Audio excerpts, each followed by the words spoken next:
வெற்றியாளர்களுக்கு வணக்கம். முதுகலை தமிழாசிரியர், கல்லூரி உதவி பேராசிரியர், பட்டதாரி ஆசிரியர் நியமன தேர்வு என அனைத்து தேர்வுக்கும் பயன்படக்கூடிய மொழியியல் பகுதியில் ஜான் சாமுவேல் அவர்களுடைய ஒப்பியல் அந்த புத்தகத்தில் எண்ணு பெயர்கள் கொஞ்சம் வித்தியாசமாக நல்ல நுணுக்கமான பகுதியாக இருந்ததுனால அதிலிருந்து தொடங்கலாம் அப்படின்னு அந்த பகுதியில் இது பண்ணுறேன்.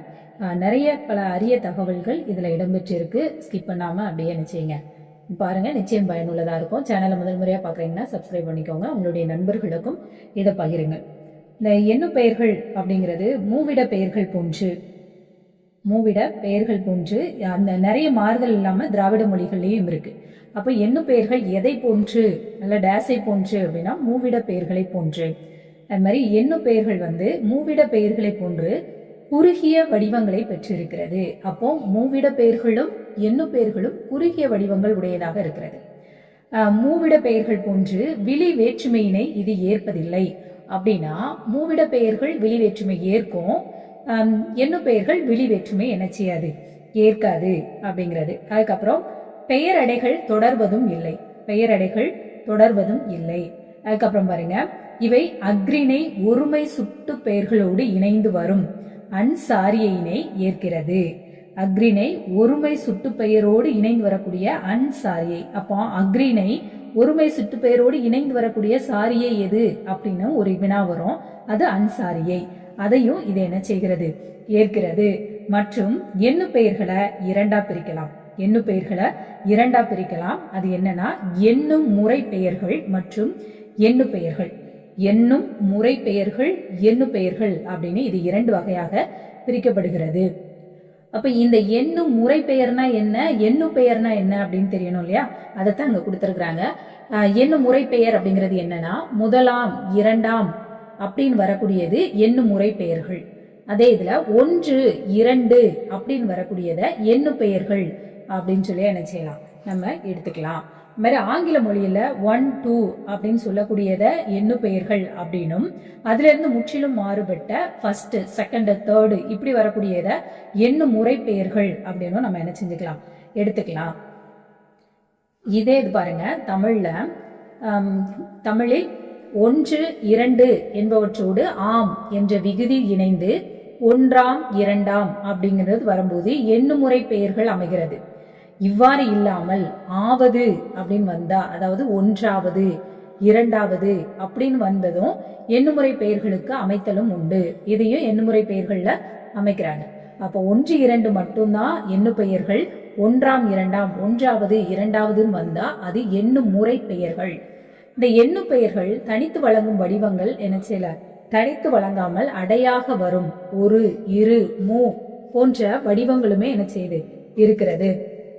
அந்த 1 மாடு, 2 மாடு அந்த மாதிரி சொல்ற இதுவும் என்ன செய்யுது, வழக்கத்துல இருக்கு.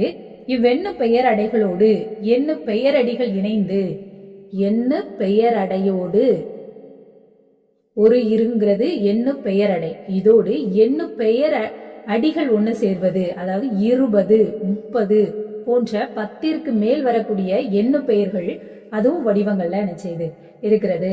பழந்தமிழ்ல பான் எனும் விகுதி இணைந்து ஒருபான், இருபான் அப்படின்னு என்ன செய்கிறது, அந்த 20, 30 அப்படிங்கிறத ஒரு 10 அப்படின்னு சொல்றத, 10ன்னு சொல்றத ஒருபான் சொல்லியும் 20ன்னு சொல்றத இருபான் அப்படின்னு சொல்லக்கூடிய முறையும் என்ன செய்யுது, இருக்கிறது. இதனால 20, 30 அப்படின்னு வரக்கூடிய எண்ணு வழக்கம் வருவதற்கு முன்னாடி இந்த ஒருபான், இருபான் தான் இருந்தது அப்படிங்கிறது தெளிவா தெரியுது. அப்புறம் திராவிட மொழிகள்ல ஓர், ஈர், மூ, நாள், சை, சார், ஏல், என், தொன், பத், நூட் இந்த மாதிரி எண்ணு பெயர்களின் அடி சொற்களாக என்ன செய்கிறது, இருக்கிறது. அந்த 1, 100, அந்த 20, 30 அந்த மாதிரி சொல்றோம்ல, இந்த மாதிரி ஈர், 2, 30 அந்த மாதிரி சொல்றது எல்லாமே அடிச்சொற்கள், இந்த பெயர்களுடைய அடிச்சொற்களாக இருக்கிறது.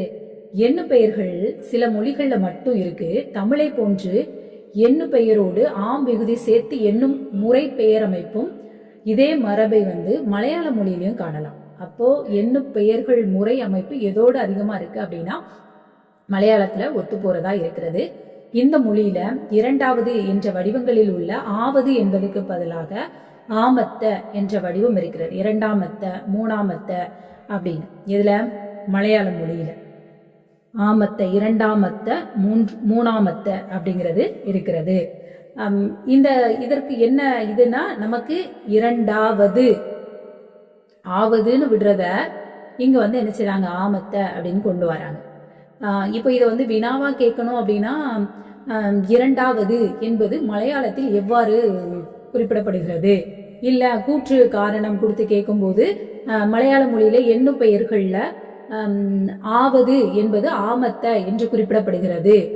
சான்று இரண்டாவது என்பது இரண்டாமத்த என்று கூறப்படுகிறது. இதை அப்படியே மாத்தி கீத்தி கூற்று சரி காரணம் தவறு அப்படிங்கிற மாதிரி கொடுத்து நம்ம கேட்கலாம். அதனால அதுல ஒரு தெளிவோட படிச்சுக்கோங்க.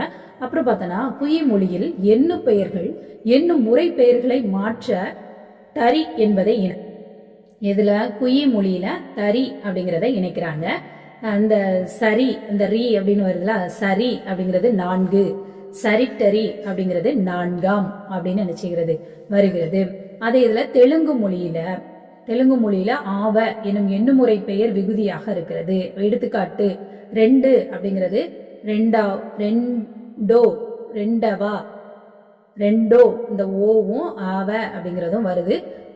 ரெண்டோ, ரெண்டவா அப்படிங்கிற இந்த ரெண்டும் வருகிறது. கன்னட மொழியில அணையா ஆன் அப்படிங்கிற 2 சொற்களும் வருகிறது. ஒன்று அப்படிங்கிறது ஒண்டனையா, ஒண்டனே அப்படிங்கிற பெயர்களாக வருகிறது. எந்தெந்த மொழிங்கிறத பார்த்துக்கோங்க. கன்னட மொழி, தெலுங்கு மொழியில, துளு, கொடகு இந்த மொழிகள்ல ஆனி, அதாவது கன்னட மொழியில வர்ற மாதிரியே வருது.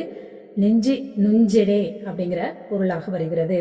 குரூப் மொழியில ட எனும் விகுதியும், பிராகி மொழியில அந்த இம்கோ என்ற வடிவமும் பயன்படுகிறது.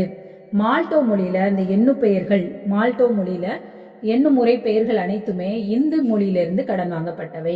பார்த்துக்கோங்க, மால்டோ மொழியில எண்ணுமுறை பெயர்கள்லாம் எந்த மொழியிலிருந்து கடன் வாங்கப்பட்டது? இந்தி மொழியிலிருந்து. திராவிட மொழிகளில் உள்ள எண்ணு பெயர்கள் அது எல்லாமே மூல திராவிட வடிவங்களாகவே இருக்கிறது. அது அந்த வடிவங்கள் கொடுத்துருக்குறாங்க.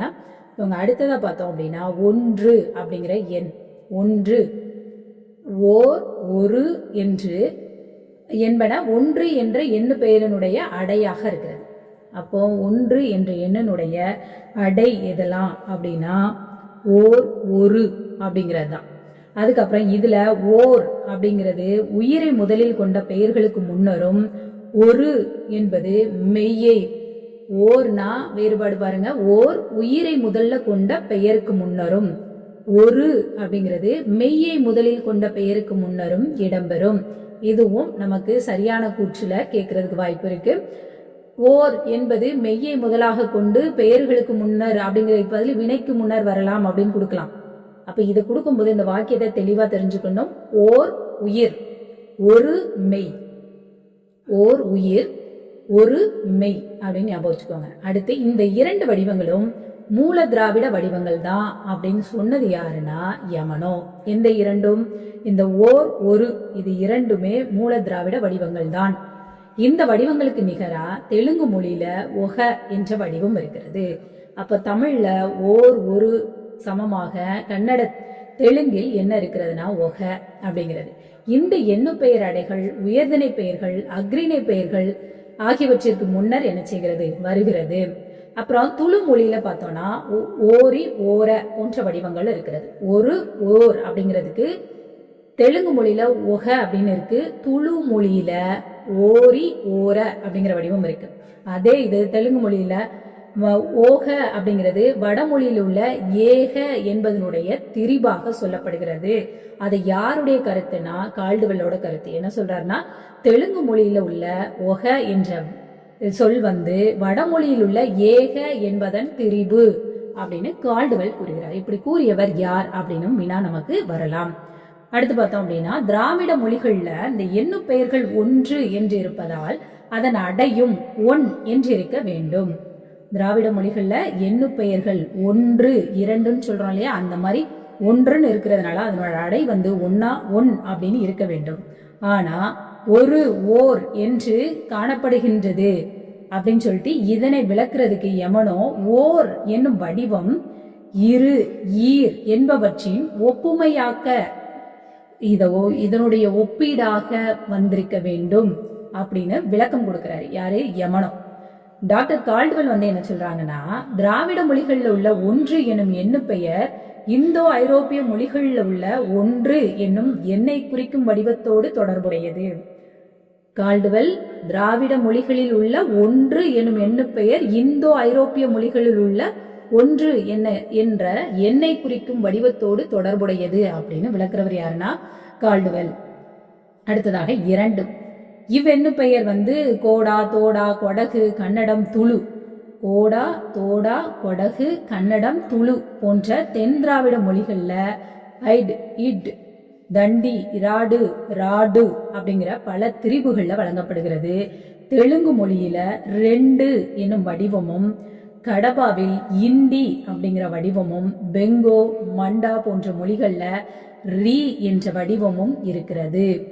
தெலுங்கு 2, நம்ம 2ன்னு சொல்லுவோம், ஆனா பேச்சு வழக்குல 2ன்னு பேசுறோம். இது தெலுங்கு மொழி சொல். அடுத்து பார்த்தோம்னா கதபா மொழியில இண்டி அப்படின்னு அழைக்கப்படுது. பெங்கோ, மண்டா இந்த 2 மொழியிலையும் ரீ அப்படின்னு சொல்லப்படுகிறது. 2 என்பதோடு தொடர்புடைய இரட்டை, நம்ம இரட்டை காப்பியங்கள்லாம் சொல்றோம்ல, இது என்னும் வடிவம் தமிழ், மலையாளம், தோடா, தெலுங்கு போன்ற மொழிகள்ல இது இருக்கிறது.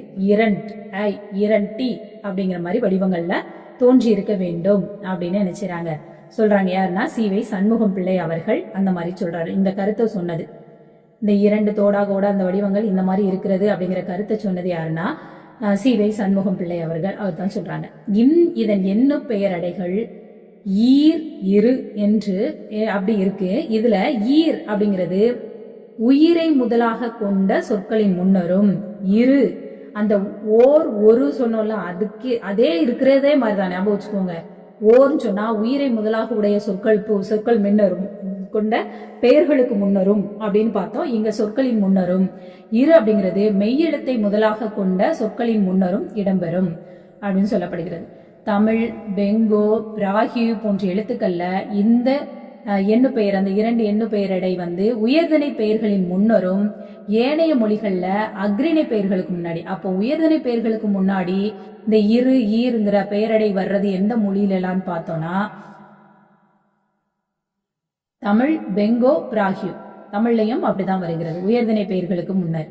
ஏனைய மொழிகள் எல்லாம் அக்ரிணை பெயர்களின் முன் வருவதை நம்ம பார்க்கலாம். அடுத்ததாக 3 அப்படிங்கிற எண். 3 என்ற எண்ணு பெயர் மூன்னு, மூட், மூரு, மூஞ்சி, மூண்டரி இப்படிங்கிற பல வடிவங்கள்ல மலையாளம், தோடா, கன்னடம், துளு, கோண்டா இந்த மொழிகள் எல்லாம் இருக்கிறது. 3 என்ற வடிவம் அதன் மாற்று வடிவங்களும் துளு, கொலாமி, நாயக்கி, குய் போன்ற மொழிகள்ல இருக்கிறது. பேராசிரியர் யமனோ முன்றி என்பதனையே மூல திராவிட வடிவமாக திருத்தி அமைத்து கூறுகிறார். இதனுடைய எண்ணு பெயர் அடை வடிவமாக மூ, மூ இந்த 2 நம்ம சொல்லிக்கலாம். இவற்றில் மூ அப்படிங்கிறது அரை உயிர்கள், உயிர் ஒலிகள் ஆகியவற்றை முன்னாடி உடையதாக வரும். அரை உயிர்கள், முன்னொலிகள், உயிர் ஒலிகள் அதை சார்ந்ததாக வரக்கூடியதாக இருக்கும். இந்த கொடகு மொழியில 30 அப்படிங்கிறது முப்படி அப்படின்னு என்ன செய்யப்படுகிறது, நுப்படி அப்படின்னு சொல்லப்படுகிறது. இதனை நகரத்தை முதலில் கொண்டு 40 என்று எண்ணு பெயரின் தாக்கத்தால் ஏற்பட்ட மாறுதல் அப்படின்னு யமனோ குறிப்பிடுகிறார். இந்த கொடகு மொழியில வரக்கூடிய நுப்படி, 30 அப்படிங்கிறது நுப்படி அப்படின்னு நுப்படின்னு வருது. இது 40 அப்படிங்கிறதுனுடைய எண்ணின் தாக்கம் அப்படின்னு பேராசிரியர் யமனோ குறிப்பிடுகிறார். அடுத்ததா பார்த்தோம்னா 4 என்பதன் மூல திராவிட வடிவமாக நால்கு கொள்ளப்படுகிறது. மூல திராவிடம் 4 என்பதன் மூல திராவிடம் வடிவம் எது அப்படின்னா நால்கு. இந்த 4 அப்படிங்கிறது நம்முடைய சங்க இலக்கியங்கள்ல இடம்பெற்று இருக்கிறது. பழந்தமிழ் நூல்ல இந்த வடிவம் இருக்கு. மலையாளத்துல 4 என்ற வடிவமும், கொடகு மொழியில் 4 என்ற வடிவமும் காணப்படுகிறது. மலையாளம் 4, கொடகு 4, கோண்டா, கோண்டி, குய், நாயக்கி போன்ற மொழிகள்ல நாய்க்கி, நாஜுங், நலி போன்ற சொற்கள், இந்த நலி இதெல்லாம் வரது மாதிரிதான் அதே மாதிரி காணப்படுகிறது. இவற்றின் பேரடை வடிவங்கள்னு பார்த்தோன்னா பாருங்க, இதுல மற்றதெல்லாம் பார்த்தோம் 2 எழுத்துக்கள் தான் இருந்துச்சு. ஒன்றுக்கு ஓர், ஒரு, 2க்கு ஈர், இரு, 3க்கு மூ, மூ இதுதான் இருந்துச்சு. ஆனா 4க்கு பாருங்க நால், நான், நோ, நல், நெல். நெல்லுங்கிறது 4க்கு இருக்கு. தோடா மொழியில நோ என்ற வடிவமும் பர்ஜி மொழியில நெல் என்ற வடிவமும் காணப்படுகிறது. இதுல நாள் என்பதை மூல திராவிட வடிவமாக கொள்ளலாம். இது தடை ஒலிகளின் முன்னர் நார் அப்படின்னு சில மாற்றங்களை எனது 40 அப்படின்னு சொல்லி எடுப்போம். அந்த மாதிரி பெறுகின்றது. மூக்குழியாக தொடர்ந்து வரும்போது நான் அப்படின்னு வருது. அதான் நான் 40 இந்த மாதிரி வரும் இல்லையா. இந்த மாதிரி மூக்குழியாக வரும்போது இந்த மாதிரி மாற்றம் ஏற்படுகிறது. தொல்காப்பியத்திலையும் நாள் நான் என்ற 2 வடிவங்களும் காணப்படுது. தொல்காப்பியத்துல நாள் நான் இந்த 2 வடிவமே எண்ணு பெயரடைக்கு காணப்படுகிறது. அடுத்ததாக 5. 5 என்பதன் மூல திராவிட வடிவமாக சைன்டு அப்படிங்கிற வார்த்தை என்ன செய்யப்படுகிறது, திருத்தி அமைக்கப்படுகிறது. மொழி முதல் சகர ஒலி கெட்டு தமிழில் 5 என்றும் மலையாளத்தில் 5 என்றும் கோடா மொழியில என்றும் கொடகு மொழியில் 5. அப்போ மலையாளத்திலையும் கொடகு மொழியிலையும் 5 தான் வழங்கப்படுகிறது. இது வழங்குவதாக காணப்படுகிறது. அடுத்து பாத்தீங்கன்னா கன்னட மொழியில 5 அப்படிங்கிற வடிவமும் துளு மொழியில ஐனு என்ற வடிவமும் தெலுங்கில் ஏனு அப்படிங்கிற வடிவமும் இடம்பெற்றிருக்கிறது. 5 கன்னடம் 5, துளு ஐனு, தெலுங்கு ஏனு. நாயக்கி, பர்ஜி, கடபா, குயி போன்ற மொழிகள்ல எஸ், சி ஆகிய ஒலிகளை முதலில் கொண்ட செண்டி, செடுக், செய்யுங், சிங்கி போன்ற வடிவங்களை நம்ம என்ன செய்யலாம், அந்த 5க்கு காணப்படுறத பார்க்கலாம். மாதிரி டாக்டர் கால்டுவெல் ஐ என்பதை 5 என்பதன் அடிச்சொல்லாக குறிப்பிடுகிறார். குறிப்பா பார்த்துக்கோங்க தெளிவா. ஐ என்பதை 5 என்பதன் அடிச்சொல்லாக கொள்பவர் யார் அப்படின்னா கால்டுவெல். அப்புறம் PS சுப்பிரமணியம் அவர்கள் தென் திராவிட மொழிகள்ல முதலில் பிரிந்து சென்ற துளு மொழியில் ஐனு என்ற வடிவம் உள்ளதால் ஐன் என்பதை மூல திராவிட வடிவமாக திருத்தி அமைக்கின்றார். அப்போ ஐன் அப்படின்னு ஐனு அப்படிங்கிறத ஐன் அப்படின்னு திருத்தி அமைத்தவர் யாருன்னா PS சுப்பிரமணியம். அடுத்து சிவை சண்முகம் அவர்கள்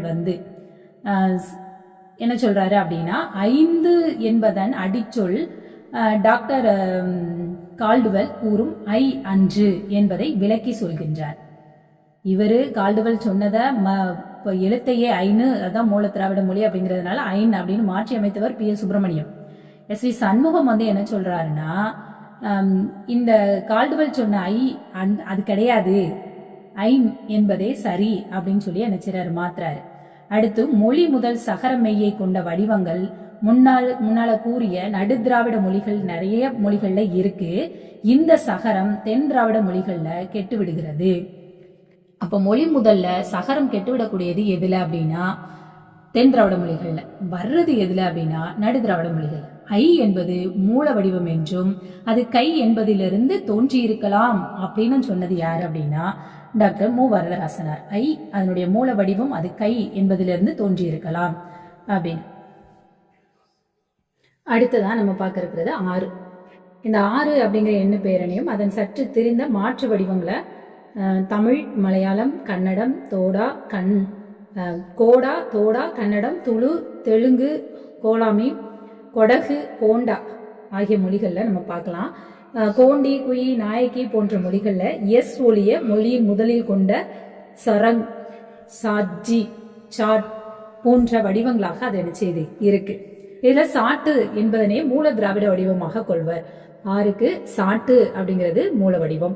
6 என்பதன் குறுகிய வடிவமான அரு என்பது எந்த மொழியிலலாம் வருதுன்னா தமிழ், மலையாளம், கன்னடம் இந்த 3ல தான் இருக்கு. எடுத்துக்காட்டு அருவர் அப்படிங்கிறது.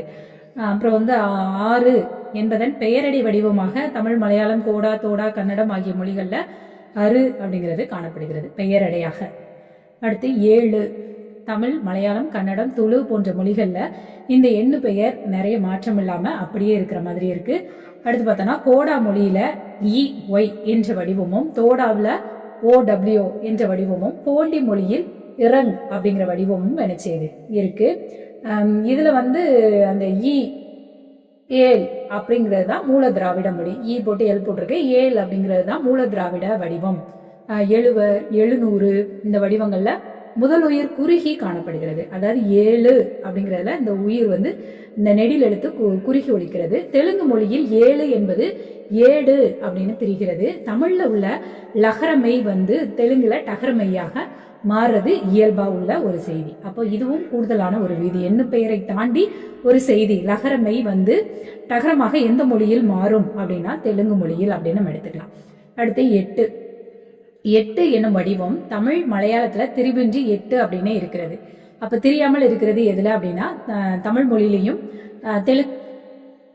தமிழ் மலையாளம் இந்த ரெண்டுலயும். கன்னடத்துல எண்டு அப்படின்னும் தெலுங்குல எனிமிதி, கன்னடம் எண்டு, தெலுங்கு எனிமிதி அப்படின்னும் தெரியுது. தோடா மொழியில ஓடி அப்படின்னு வந்திருக்கு, ஓட் அப்படின்னு சொல்லி வடிவம் பெறுது. கோண்டி கொலாமி இந்த மொழிகள்ல வந்து தென்மிதி எனுமிதி அப்படின்னு வருது. தென்மிதி எனுமிதி போன்ற வடிவங்களாக இருக்கிறது. கோண்டி கொலாமியில தென்மிதி எனுமிதி எதுக்கு 8க்கு. இது தெலுங்குலையும் எனுமிதி அப்படின்னு தான் இருக்கு. அதே மாதிரி இதுலயே என்ன செய்து வருது. இதுல பார்த்தோன்னா எண்டு அப்படிங்கிற மூல திராவிட வடிவமாக கொள்ளப்படுகிறது. எண்டு அப்படிங்கிறது கன்னடத்துல இருக்கக்கூடிய மொழி. அந்த எண்டு அப்படிங்கிறது தான் மூல திராவிட வடிவமா சொல்லப்படுகிறது. இந்த மூல திராவிட வடிவம் எது அப்படின்னு கேட்பாங்க அந்த மொழி பெயர்கள்ல. அதனால அதை நம்ம தெரிஞ்சுக்க வேண்டியது முக்கியமான ஒன்று. இந்த எண்ணு பெயர்கள்ல நெடில் வடிவம்ங்கிறது எதுலையுமே காணப்படல. 80 என்பதற்கு நிகராக தெலுங்குல எனிபதி அப்படிங்கிற வடிவம் இருக்கிறது. மிதி என்பது தெலுங்கு மொழியில் 10ஐ குறிப்பதாக இருக்கிறது. முக்கியமான செய்தி பார்த்துக்கோங்க. மிதி அப்படிங்கிறது எந்த மொழியில் 10ஐ குறிக்கிறதுனா தெலுங்கு மொழியில். 9 என்பது எண்ணு பெயர். இம்மொழியில வந்து தொம்மிதி 9, 10 வந்து மிதி அப்படின்னு சொல்லி சொல்லப்படுது. 9 வந்து தொம்மிதி அப்படின்னு அழைக்கப்படுகிறது. இதனுடைய ஒப்புமையாக்கத்தால தோன்றியதுதான் எனிமிதி அப்படிங்கிறது. அந்த 80 அப்படிங்கிறது எனிமிதி அப்படின்னு சொல்லப்படுகிறது. எண்டு என்கிற மூல திராவிட மொழியினுடைய அடிச்சொல் வந்து எண் அப்படிங்கிறதாகும். அப்போ இந்த இதை நம்ம யோசிக்கவே மாட்டோம், பார்த்துக்கோங்க. எண் அப்படிங்கிறது எண்டு அப்படிங்கிற மூல திராவிட வடிவத்தினுடைய அடிச்சொல். அடுத்து 9 என்ற எண்ணு பெயரினுடைய மூல திராவிட வடிவங்கள் டொன்பத்து அப்படிங்கிறது தான். திராவிட மொழிகள்ல தகரமெய்யை கொண்டு தொடங்கும் எண்ணு பெயர்கள் ஒகர உயிரை கொண்டு தொடங்கும் எண்ணு பெயர்கள் என்றும் 2 வகை இருக்கிறது. தகரமெய்யை கொண்டு தொடங்கும் எண்ணு பெயர்கள், ஒகர உயிரை கொண்டு தொடங்கும் எண்ணு பெயர்கள்னு 2 வடிவ மாற்று வடிவங்கள் இருக்கு. தமிழ்ல வந்து 9 ஒன்பான் என்னும் பெயர்களும், மலையாளத்தில் 9 என்னும் பெயரும். 9 அப்படின்னு நமக்கு பேச்சு வழக்குல வந்து இருக்கு. கோடாவில் ஒன்பட் அப்படின்னு சொல்லியும், தோடாவில் வின்போன் இருக்கு. இந்த மொழிகளை பொறுத்தளவு ஒன்பட்டு அப்படிங்கிற வடிவத்தை மூல திராவிட வடிவமா கொள்ளலாம். தெலுங்கு, கொலாமி, கோண்டி போன்ற மொழிகள்ல தொம்மிதி, தொம்தி அப்படின்னு சொல்லி அழைக்கப்படுகிறது. தமிழ்ல 90 என்ற வடிவம் தகரமெய்யே மொழி முதல்ல வந்திருக்கிறது. துளு மொழியில பாருங்க ஓர்பா அப்படிங்கிற வடிவம் துளு மொழியில 90 அந்த 9ஐ குறிக்கக்கூடியதா இருக்கிறது. டாக்டர் கால்டுவெல் வந்து என்ன செய்யறாருன்னா 9, 90, 900 என்ற எண்ணு பெயர்களின் அடிப்படை தொல் என்று இருக்க வேண்டும் அப்படின்னு கால்டுவெல் சொல்றாரு. இது தமிழின் தொன்மையை குறிக்கும் தொல் என்பதோடு நெருங்கிய தொடர்புடையது அப்படின்னு விளக்குகிறார். இப்ப தமிழ்ல உள்ள தொண்டு என்பதற்கு முன்னர் என்பது பொருள் என்றும், 10க்கு முன்னர் உள்ள எண்ணு பெயரை குறிக்க தொண்டு 10க்கு முன்ன உள்ளது அப்படிங்கிற தொண்டுனா முன்னர்ங்கிற பொருள். அதனால தொண்டு 10 அப்படின்னு வந்திருக்க வேண்டும் அப்படின்னு சொல்றாங்க. துளு மொழியில் உள்ள சோன்பா என்பதில் சோ என்பது தொல் என்பதோடு தொடர்புடையது அப்படின்னும் கால்டுவெல் விளக்குறாரு. இப்போ 9 அப்படிங்கிற எண்ணு வடிவம் திரிபுகளும் திராவிட மொழிகளிலும் கோண்டி மொழிகளிலும் என்ன செய்கிறது காணப்படுது. கோண்டி மொழிகள்ல உள்ள வடிவம் தென் திராவிட மொழிகளை ஒட்டி அமைந்திருக்க வேண்டும் அப்படின்னு சொல்லப்படுது. அப்படி சொன்னது யாருன்னா அந்த சண்முகம் தான் என்ன செய்யறாரு சொல்றாரு. சேவை சண்முகம் அப்படிங்கிறவர் தான் என்ன செய்யிருக்காரு இந்த கருத்தை சொல்றாரு. அடுத்து பார்த்தோம் அப்படின்னா தொன் என்பதில் உள்ள தகரம் கெட்டு ஒன் என்று வந்திருக்க வேண்டும். அதோடு நகர ஒளியாக தெரிந்திருக்க வேண்டும். தகரம் கெட்ட நிலையில் ஒன் என்பது 1 என்பதன் அடிச்சொல்லோடு பிறள உணரப்பட்டு 9 அப்படின்னு வந்திருக்கலாம் அப்படிங்கிற கருத்தும் அங்க என்ன செய்யப்படுது சொல்லப்படுகிறது. இந்த கருத்தை சொன்னவர் வந்து இபிட் அப்படிங்கிறவர். அடுத்து 10 தமிழ்ல 10 என்பதற்கு என்ன வடிவம்லாம் இருக்கு பாருங்க. பக்து, பது, பான், பதின் என்ற மாற்று வடிவங்கள் உடையது. தோடாவில் பொத்து அப்படிங்கிற வடிவமும் பொன் என்ற மாற்று வடிவமும் காணப்படுகிறது.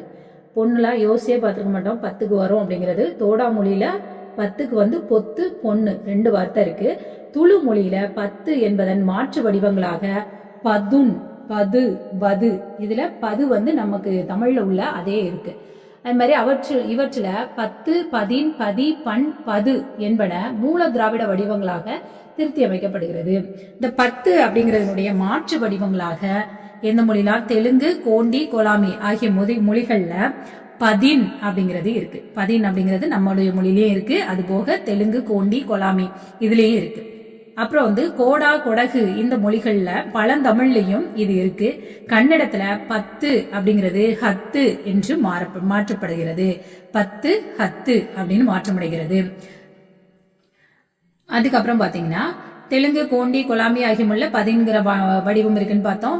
10 ஹத்து அப்படின்னு சொல்லிட்டு கன்னடத்துல காணப்படுகிறது. பதின் என்ற வடிவின் இறுதி நகரமை கெட்டு தெலுங்குல பதி அப்படின்னு வழங்குறதையும் நம்ம பார்க்கலாம். அடுத்து 100. 100 என்ற எண்ணு பெயர் அதிக மாற்றங்கள் இல்லாம திராவிட மொழிகள்ல அதிகமா வழங்கப்படுது. தமிழ், மலையாளம், கன்னடம், தெலுங்கு போன்ற மொழிகள் எல்லாமே 100 அப்படிங்கிற வடிவம். கோடா, தோடா, கோண்டி ஆகிய மொழிகள்ல முறையே 100 அப்படிங்கிற அந்த வடிவங்கள் தான் என்ன செய்யுது இருக்கு. துளு மொழியில 100 அப்படிங்கிற வடிவம் இருக்கு. இதன் வேற்றுமை ஏற்கும் வடிவமாக 100 அப்படிங்கிறத நம்ம பார்க்கிறோம். அந்த கன்னடத்துல வேற்றுமை ஏற்கும் வடிவத்துல 100 அப்படிங்கிற ஒற்றை மெய்யே இடம்பெறுகிறது. துளு மொழியில வேற்றுமை இருக்கும் வடிவமா அகர உயிர் ஈற்றெழுத்தா என்ன செய்யுது வருது. அடுத்து பார்த்தோம்னா 1000. 1000 சாயிரம் அப்படின்னு சொல்லப்படுது. இது மூல திராவிட வடிவம். இது வந்து வடமொழியிலிருந்து கடன் வாங்கப்பட்ட சஹஸ்ர என்ற சொல்லினுடைய திரிபு. சஹஸ்ரா என்பதில் உள்ள எஸ் இடையில் உள்ள ஹெச் ஒலிக்கு பதில் ஒய் ஒலி தோன்றி இது அகர ஒலிகளும் இணைந்து ஆகார நெடிலாக மாறுகிறது. அப்படி இந்த வடிவம் வந்து தோன்றி இருக்கலாம் அப்படின்னு சொல்லப்படுகிறது. நம்ம இந்த தெலுங்குல பார்த்தோம் அப்படின்னா வேயி, வேலு என்ற சொற்கள் திராவிட சொற்கள் என்று தோன்றுகிறது. எனினும் வேறு மொழிகள்ல இது இடம்பெறாததுனால இது மூல திராவிட மொழி நிலைக்கு திருத்தி அமைப்பது அரிதாக நினைச்சுகிறது இருக்கிறது. இந்த கருத்து வந்து சேவை சண்முகம் அவர்கள் தான் குறிப்பிடுறாங்க. இதோட வந்து அந்த எண்ணு பெயர்கள் அது எல்லாமே முடிஞ்சுது. இந்த எண்ணு பெயர்கள் எல்லாத்தையுமே அப்படி ஓரளவுக்கு நம்ம கோர்வையா அப்படியே 1-2 ஹிண்ட் பாயிண்டா எடுத்துக்கிறது நல்லது. எப்போதுமே வந்து முழு புத்தகமா வந்து இப்படி சொல்லும் போதுதான் நிறைய செய்திகள் நம்ம வாங்கின செய்திகள் வினா அமைக்கும் போது அது ஒவ்வொருத்தருக்கும் ஒவ்வொரு மாதிரியான வினாக்கள் கிடைக்கும். இதுல வந்து நம்மளா வினாக்கள் அமைக்கும் போது நம்மளா இதை முழுமையா கேட்டுட்டு அதுக்கப்புறம் அதை புரிஞ்சுக்கிட்டு உள்வாங்கிட்டு எழுதும் போது தேர்வுல கேட்டது நிச்சயமாக பயனுள்ளதாக இருக்கும். அதனால வினாக்கள் அப்படிங்கிறத விட புத்தக வடிவில் கிடைக்கும் செய்தி மிகவும் பயனுள்ளதாக இருக்கும்.